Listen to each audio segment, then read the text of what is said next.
Banyak sahabat yang bertanya tentang soalan, jadi saya rumuskan, saya ringkaskan kerana kebanyakan soalan ini menjurus kepada banyak orang yang melihat MLM ini dalam perspektif yang negatif.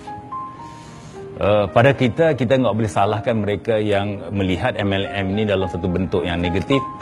Kerana inti multi-level marketing ini, kita pernah mendengar orang mengatakan tak kenal maka tidak cinta. Kadang-kadang mereka mengenal MLM ini dalam sudut yang negatif, maka negatiflah mereka. Jadi seringkali kalau saya kupaskan, dia berkisar kepada dalam dua sisi. Yang pertama, orang yang pernah terlibat dalam multi-level marketing dan dia gagal. Dengan kegagalannya itu, mereka membuat satu investasi wang dana yang agak besar. Dan akhirnya dengan kegagalan mereka itu, mereka ceritakan ataupun tetangga mereka melihat tentang perjuangan mereka dan tetangga mereka melihat kegagalan mereka. Ini akan menerbitkan satu unsur negatif kepada masyarakat di sekitar tersebut. Ataupun yang kedua, orang yang tidak pernah mengalaminya, tapi cuma mendengar-dengar berita-berita di koran segala macam gitu, dan akhirnya timbul satu unsur negatif kepada mereka. Sebab itulah teman dan para sahabat sekalian, sebelum kita menganalisanya, kita harus mengenal pasti dulu apa itu multi-level marketing. Multi-level marketing ini sebenarnya banyak bisnes-bisnes yang dimasukkan dalam kategori multi-level marketing, sehingga kan dia telah benar-benar menjadi gaya macam rojak, money game yang memerlukan sponsoring. Mereka sebut juga dengan multi-level marketing, konsep piramid, binary dan sebagainya. Dan kadang-kadang kerana mereka terlalu mengejar kesusahan itu, akhirnya mereka melibatkan satu investasi yang besar. Maka apabila timbul satu kegagalan, maka kerugian mereka tanggung itu besar. Dan sebab itulah berdirinya Keling di sini sebenarnya adalah untuk cuba untuk membaik pulih nama multi-level marketing itu sendiri. Sebab MLM yang murni, dia sesekali tidak akan melibatkan satu investasi yang besar. Investasi ini cukup sederhana, diibaratkan anda membuka sebuah toko, tetapi toko ini telah kita siapkan. Kalau di toko kita menunggu pelanggan, tetapi kalau multi-level marketing ini, kita keluar untuk mencari pelanggan. Kita membuat satu promosi, memperkenalkan produk-produk kita yang berkualitas. Dan bonus kita ataupun ganjaran kita dapatkan apabila kita menjual produk. Untuk mendapatkan satu omset yang besar, penghasilan yang besar, kita harus menjual produk yang banyak. Dan pasti apabila kita melakukan sendiri, maka kita tidak akan bisa mencapai apa yang kita inginkan. Maka sebab itulah konsep multi-level marketing adalah membesarkan rangkaian kita dengan membuat sponsoring.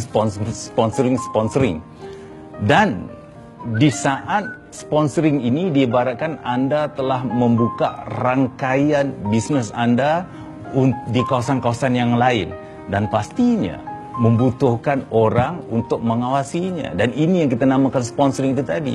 Sponsoring adalah untuk memperbanyakkan teman-teman kita, sahabat-sahabat kita, pengikut kita di dalam rangkaian ini. Dan akhirnya apabila mereka telah mula menjual, maka omset keseluruhannya itu akan menjadi besar.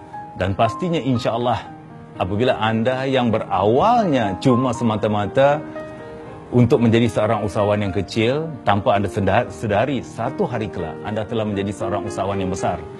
Dan ini sebenarnya telah banyak terjadi kepada teman-teman kita di sini, mempunyai satu ambisi yang tidak besar, tetapi akhirnya hasil itu mereka dapat lebih daripada apa yang mereka inginkan.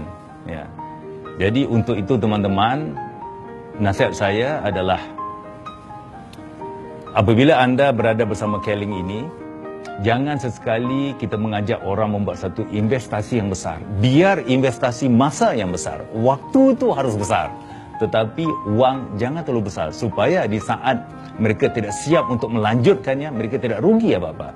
Tetapi kalau mereka siap melanjutkan, melakukan dengan secara istiqamah, fokus, dan juga melakukan dengan cara yang benar, menceritakan, menjual produk kepada orang yang benar-benar membutuhkan produk tersebut, insya-Allah anda akan benar-benar merasakan nikmat kesuksesan yang sebenarnya di dalam industri yang kita namakan multi-level marketing itu sendiri. Dan ada juga yang bertanya kepada saya, bagaimana caranya untuk mengalih daripada mereka yang berfikiran negatif ke positif ataupun mengajak mereka-mereka ini aktif. Di saat mereka telah bergabung dengan kita, mereka ini aktif. Pada saya adalah ini satu soalan yang sering kali dipertanyakan. Pada saya adalah cukup sederhana, teman-teman sekalian ya. Kerana di saat kita mengajak orang itu, kadang-kala dia bergabung dengan kita kerana benar-benar dia ingin merubah kehidupan mereka. Tapi kadang-kadang dia bergabung kerana kita benar-benar push mereka, desak mereka, dan akhirnya kerana mereka tidak mau didesak, akhirnya mereka bergabung. Ataupun kadang-kala mereka bergabung semata-mata mereka untuk menggunakan produk kita. Jadi kategori ini anda harus mengenal pasti.